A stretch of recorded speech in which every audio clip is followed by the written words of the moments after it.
இல்லாமல் பயணம் இல்லை, வெற்றி இல்லாமல் வாழ்வும் இல்லை.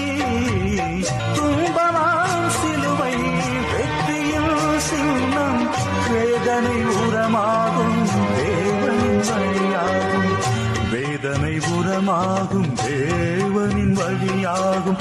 ஊர்வலம் போகுது, ஊர்வலம் போகுது, அன்று இறைவனின் ஊர்வலம், இன்று மனிதனின் ஊர்வலம்.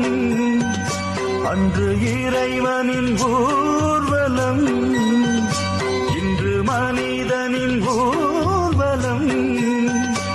அதில் மாண்புகள் மலர்ந்திடும், புது வாழ்வுகள் பிறந்திடும்.